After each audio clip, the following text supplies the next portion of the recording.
అసాధ్యం, వీడిక మారడు. కానీ ఒక విషయం చెప్పన, సృష్టికర్త అయిన దేవుడు, ఈ నాగరాజును పుట్టించినోడు, ఆయన పాపశాపాల కొరకు సిలువలో మరణించిన వాడు, ఆయనకు ఈయన మార్చడం పెద్ద పని అవ్వలేదు. ఇలాంటి వాళ్ళు కొన్ని కోట్ల మందిని మార్చాడు ఈ దేవుడు. హల్లెలూయా. నాగరాజును మార్చడం పెద్ద పని. మార్చాడు, నిలబెట్టాడు, స్థిరపరిచాడు, బంధువుల మధ్య వెలుగుగా పెట్టాడు. ఆయన వల్ల ఇంతమంది బంధువులు ఆయన నమ్ముకునేలా చేశాడు. దేవునికి స్తోత్రం చెబుదామా? యెహోవా అంటే సర్వశక్తిమంతుడు. ఇంకా చెప్పమంటారా? ఇశ్రాయేలు ప్రజలు సుమారు 20 లక్షల మంది మోషే నాయకత్వంలో ఒక దేశం నుంచి ఒక దేశానికి ప్రయాణం అవుతున్నారు. వారిని బానిసత్వం నుంచి విడిపించి ఒక దేశానికి దేవుడు వాళ్ళు తీసుకుని పోతుంటేను, వినండి, ఆ మనుషులు మాకు రోజు ఆకాశం నుంచి కురిసిన మన్నా పెడుతున్నావు బాబు, దేవుడు అదే పెడుతున్నాడు, మాకు కొంచెం మాంసం తినాలని ఉందయ్యా అని సతాయించడం మొదలుపెట్టారు.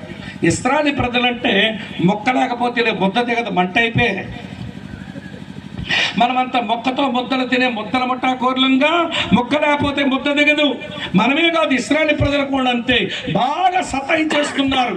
దేవుని సేవకుని దగ్గరకు వచ్చి సేవకుడు వెళ్ళి దేవుని అడుగుతున్నాడు, దేవా వీళ్ళకి మాంసం కావాలంట, సుమారు 20 లక్షల మంది మనుషులు ఉంటారు, వీళ్ళ కాల్బలమే 6 లక్షల మంది ఉన్నారు, భోజనం మాంసంతో పెట్టమంటున్నారు, మాంసం కావాలంట. అంటే దేవుడు అన్నాడు, మోషే 1 రోజు కాదు, 2 రోజులు కాదు, 5 రోజులు కాదు, 10 రోజులు కాదు, 10 రోజులు కాదు, 20 రోజులు కాదు, 30 రోజులు ఎంత మాంసం తింటారో తినమను, నేను వాళ్ళ మాంసం ఇస్తాను అన్నాడు. మోషే గుండె జారిపోయింది. 20 లక్షల మందికి ఏమన్నా 30 రోజులు మాంసంతో భోజనమా? మన ఇంటికి ఎవడైనా పూట ఏమన్నా చుట్టారు కానికి వస్తే ఒక పూటకేమో 1/2 కేజీ చికెన్ తెచ్చి పెడతాం. రెండో పూట ఉండిపోతే చికెన్ ఎత్తేసి బంగాళదుంప కూరడతాం. ఇంకా 3వ పూట గిడు ఉంటే బంగాళదుంప కూర ఎత్తేసి పప్పు ముద్దడతాం. ఇంకా 4వ పూట ఉంటే పెరుగన్నం పెట్టి, ఏమంటే 5వ పూట ఉంటే ఇప్పుడు వెళ్ళిపోతున్నారు మీరు? 5 పూటలకు భరించలేమండి మన చుట్టాలని. కానీ దేవుడు 20 లక్షల మంది ప్రజల్ని 30 రోజులు మాంసం పెట్టి భోజనం పెడతానంటాడే. మోషే గుండె జారన్నాడు, దేవా ఇన్ని లక్షల మందికి మాంసంతో భోజనం పెడతానంటున్నావు, నేను గొర్రెలు సిద్ధం చెయ్యనా, నేను మేకలు సిద్ధం చెయ్యనా, లేక చేపలు సిద్ధం చెయ్యనా, ఏమి సిద్ధం చెయ్యమంటావనంటే దేవుడు అన్నాడు, ఏ మోషే, నా బాహుబలం తక్కువైంది అనుకుంటున్నావా?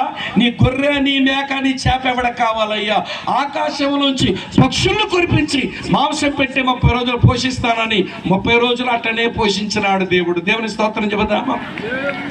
యెహోవా అంటే సర్వశక్తిమంతుడు, యెహోవనగా స్వయంభవుడు, యెహోవనగా నిత్యుడు, యెహోవనగా సర్వశక్తిమంతుడు.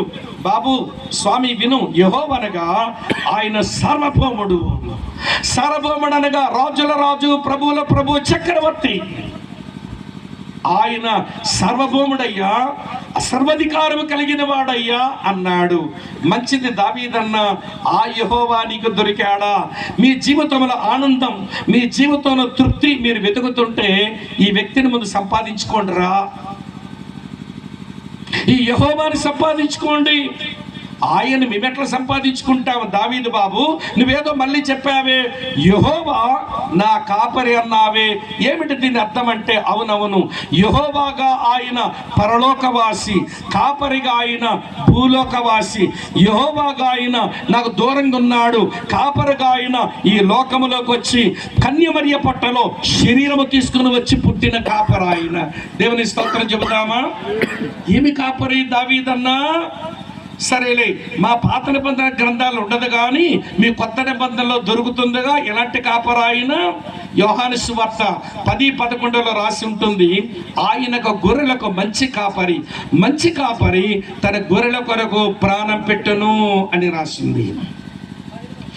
ఆ యెహోవా కాపరికి ఈ లోకానికి దిగి వచ్చినప్పుడు మంచి కాపరైనాడు. ఆయన మంచి కాపర మాత్రమే కాదు, హెబ్రీ పత్రిక 13వ అధ్యాయం 20వ వచనంలో వినండి ప్రియులారా, ఆయన గొర్రెల గొప్ప కాపరి అయిన యేసు అని రాసి ఉంది. ఆయన గొప్ప కాపరి, ఆయన గొప్ప కాపర మాత్రమే కాదు. వినండి, చాలా జాగ్రత్తగా చెప్తాను. 1 పేతురు 5వ అధ్యాయం 4వ వచనంలో ప్రధాన కాపరి ప్రత్యక్షమైనప్పుడు అని రాసి ఉంది. యెహోవాగా ఆయన పరలోకములో ఉన్నవాడు, మనకు దూరస్తుడు, కానీ కాపరిగా దిగి వచ్చినాడు. ఆయన మంచి కాపరిగా పాపుల కొరకు ప్రాణం పెట్టడానికి వచ్చాడు. గొప్ప కాపరిగా ఈ మనుషులను నడిపించడానికి వచ్చాడు. ప్రధాన కాపరిగా ఒక రోజున ఈ లోకములో ఉన్న మనుషులను తన దగ్గర తీసుకుని పోవడానికే వస్తాడు. బాబు స్వామి గారు, ఇవన్నీ మీరు 23వ కీర్తన తీసుకొని మరి కొత్త నిబంధనలో మంచి కాపరి, గొప్ప కాపరి, ప్రధాన కాపరి అని చెప్పినావు, అసలు దావీదుకి ఇవన్నీ తెలుసా అని మీరు అంటారేమో. బైబిల్ మీ చేతిలో ఉన్నా మనకు అర్థం కాలేదు, కానీ దావీదు చాలా బాగా అర్థమైంది. ఎట్లనో చెప్తాను వినండి. 23వ కీర్తనకు ముందు కీర్తన 22వ కీర్తన, అది మంచి కాపరి కీర్తన. శిలువ మీద ప్రాణం పెట్టిన మంచి కాపరి పాట అది. అందులో రాసి ఉంటుంది, నా దేవా నా దేవా నన్నేల చెయ్యి విడనాడితివి. శిలువ మీద మరణించిన మంచి కాపరి గురించి పాడాడు 22లో. 23లో గొప్ప కాపరిగా తన ప్రజలు నడిపించేవాడు. ఆయన దగ్గర దుడ్డు కర్ర ఉంది, ఆయన దగ్గర దండం ఉంది. ఆయన తన దుడ్డు కర్రతో దండముతో తన ప్రజలు నడిపించే గొప్ప కాపరి ఆయన. 24వ కీర్తన మరి ఇదే దావీదు రాస్తంటాడు, హే గుమ్మములారా మీ తలల పైకెత్తండి, పురాతనమైన తలుపులారా మీరు బార్లాగా తెరవండి, మహిమగల రాజు వచ్చేస్తున్నాడు అని ప్రధాన కాపరి గురించి 24లో రాశాడు. ఆయన తెలియపోవడం ఏంటి? 22లో శిలువ మీద చనిపోయేవాడు, 23లో దుడ్డు కర్రతో దండముతో నడిపించేవాడు, 24వ కీర్తనలో కిరీటముతో ఈ లోకానికి వచ్చి ఈ పాపలోకం నుంచి మనుషులను తీసుకుని పోయేవాడు ఒక ఆయన రాబోతున్నాడని దావీదు అప్పుడే పాడాడు. ఇప్పుడు అంటాడు దావీదు, నా ఆనందానికి నా తృప్తికి రహస్యం ఏంటనంటే ఆ యెహోవా నా కాపరిగా దిగి వచ్చాడు.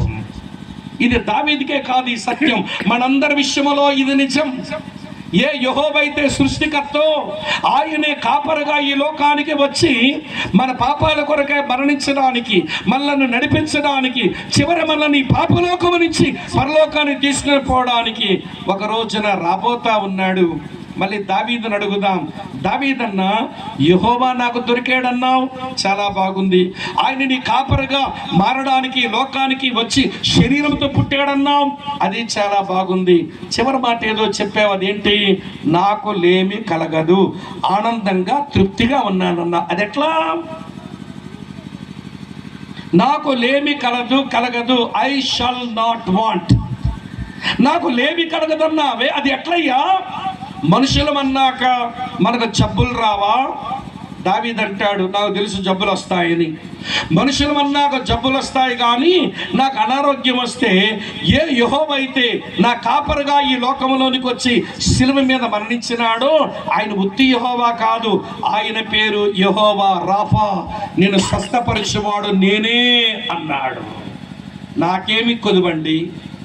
ఆ యెహోవా నా కాపరికి వచ్చేవాడు, నన్ను స్వస్థపరిచేవాడు అయితే నా జబ్బులు వస్తే నాకేంటి? మనుషులమన్నాక అవసరాలు వస్తాయి కదా దావీదన్నా. మరి నీకు అవసరాలు రాలేదా? నాకు అవసరాలు వచ్చాయి, కానీ నాకు అవసరాలు వచ్చినా నేను కనుగొన్న యెహోవా, నా కొరకు కాపరిగా వచ్చిన యెహోవా ఉత్తి యెహోవా కాదు, ఆయన పేరు యెహోవా ఈరే, నా అవసరాలన్నీ చూసుకున్నవాడు. ఎంత బాగున్నాడో! దావీదన్న ఏమనుకోవద్దే, పోరాటాలు వస్తాయి కదా మనుషులు అన్నాక. మరి పోరాటాలు వచ్చినప్పుడు ఎట్లా మరి అంటే, అప్పుడు నాకు భయం లేదు స్వామి, ఆ యెహోవా నా కాపరిగా దిగి వచ్చిన వాడు నా పోరాటాలలో యెహోవా నిస్సి అయి నాకు ధ్వజమై జయమిస్తాడు. ఆయన నాకేమి కొదువయ్యా బాబు అన్నాడు. జబ్బుకా యెహోవా రాఫా, అవసరాలకా యెహోవా ఈరే, పోరాటాల్లోనూ యెహోవా నిస్సే. ఏమనుకోవద్దు దావీదన్నా, మనుషులం అన్నాక అసమాధానమైన పరిస్థితులు వస్తాయి కదా. మరి నీకు అసమాధాన పరిస్థితులు వస్తే ఎట్లా అంటే, ఏం భయం లేదు స్వామి, ఆ యెహోవా కాపరిగా ఈ లోకములోకి వచ్చిన వాడు ఈ బెత్లెహేము పిల్లాడు ఏమైనాడో తెలుసా? నా కొరకు యెహోవా షాలోమ్ అయి నాకు సమాధానం ఇస్తుంటే నాకేమి కొదువయ్యా, నాకేమి కొదువా? ఏమి అనుకోవద్దు దావీదన్నా. మనుషులు అన్నాక ఈ దుర్నీతి లోకంలో నీతిమాలిన పనులు చేస్తాం కదా, మరి నీకు నీతి ఎట్లా వస్తుంది అని అంటే, అప్పుడు నాకు కొదువలేదు స్వామి. ఆ యెహోవా నా కాపరిగా బెత్లెహేములో పుట్టిన ఈ పెద్ద ఆయన, ఈ దేవుడు, ఈ సృష్టికర్త నా కొరకు యెహోవా సిద్కేనై నాకు నీతినిస్తుంటే నాకేమి కొదువయ్యా? నా దుర్నీతికి ఆయన సిద్కేను, నా అసమాధానానికి ఆయన షాలోం, నా అనారోగ్యానికి ఆయన రాఫా, నా పోరాటాలకు ఆయన నిస్సి, నా అవసరాలకు ఆయన ఈరే, అన్నిటికీ సరిపోయినోడు అయ్యాడు ఆయన. దావీదన్న చివరికి అడుగుతాను, ఇవనుకోవద్దు. మనుషులు అన్నాక మన బంధువులు, మన రక్త సంబంధులు, మన బాగారులే మనల్ని వదిలిపెట్టేస్తారు కదా, మన ఒంట్రోలు అయిపోతాం కదా, అప్పుడు కొద్ది వచ్చినట్టే కదా. అవునవును, మా అన్నదమ్ములే నన్ను సరిగా చూడలేదు. అవునవును, నాకు పిల్లనిచ్చిన మామయ్య చంపేద్దామనుకున్నాడు. అవునవును, నా కింద ఉన్న సైన్యాధిపతి నన్ను ఎవడు చంపేద్దామనుకున్నాడు వాడు. నాకు కష్టాలు వచ్చాయి, ఒంటరివాడిని అయ్యాను, కానీ నాకు లేమి కలగలేదు. ఎందుకో తెలుసా? ఆ యెహోవా నా కాపరిగా వచ్చిన వాడు, ఆయన యెహోవా షమ్మాగా నేను ఎక్కడికి వెళ్తే అక్కడ తోడుకుంటున్నాడయ్యా. నాకేంటి కొదువా? ఒంటరివాడినా షమ్మగా తోడయ్యాడు, నీతిమాలినోడ్నా సిద్కేనుగా నీతినిచ్చాడు, సమాధానము లేదా షాలోముగా సమాధానం ఇచ్చాడు, జబ్బులు వచ్చినాయా రాఫాగా స్వస్థపరుస్తున్నాడు, అవసరాలు వచ్చాయా ఈరేగా అన్ని అవసరాలు తీరుస్తున్నాడు, పోరాటాలు వచ్చాయా నిస్సిగా ధ్వజమై నాకు విజయాలు ఇస్తున్నాడు. నాకు కావలసిన అన్ని పరిస్థితులకు ఆయన నాకు చాలిన వాడైతే నాకు లేముందని ఎట్లా చెప్తానయ్యా? ఆనందంగా తృప్తిగా నాకు లేమి కలగదు అంటున్నానన్నాడు. చేతులెత్తి గట్టిగా స్తోత్రం చెబుదామా? అర్థమవుతుందో వ్యర్థమవుతుందో? అమ్మా ఏదో చెప్పండి, పర్వాలేదు. కొన్ని దేవుని పేర్లు ఎబ్రీ భాషలో చెప్పాను కనుక ఇబ్బంది పడకండి, అర్థాలు పక్కనే చెప్పాను కనుక. ఆ యెహోవా నా కాపరై నాకు లేమి కలగకుండా చేశాడు, నేను చాలా తృప్తిగా ఉన్నాను. ఇంకో విషయం మీతో చెప్పనా? దావీదనే నేను చూసిందే మీతో చెప్తున్నాను వినండి. గొర్రెలు కాపర కొరకు చచ్చిపోతాయి. కాపరిని పోషించడానికి, కాపరికి ఆస్తినివ్వడానికి, కాపరికి చలికి కోట్లు ఇవ్వడానికి గొర్రెలు కాపరి కొరకు చచ్చిపోతాయి. కానీ ఈ కాపరి గొర్రెల కొరకు చచ్చిపోవడానికి వచ్చిన వాడు. ఈ కాపరి గొర్రెల కొరకు ప్రాణం ఇవ్వడానికి వచ్చిన వాడయ్యా. ఆయనలో నాకు ఎలా తృప్తి వచ్చిందో రహస్యం చెప్పేస్తాను వినండి. ఆ యెహోవా నా కాపరై నాకు ఏలేమీ లేకుండా చేశాడు. ఎట్లా జరిగింది అనుభవం చెప్తాను వినండి. వింటున్నారా లేదా? సముద్రంలో కళింగపట్నం వెళ్ళి మనం చేపనెత్తుకొద్దాం. మన లక్కపురం కళింగపట్నం వెళ్ళి చేపనెత్తుకొద్దాం, చేపతో మాట్లాడదాం. చేప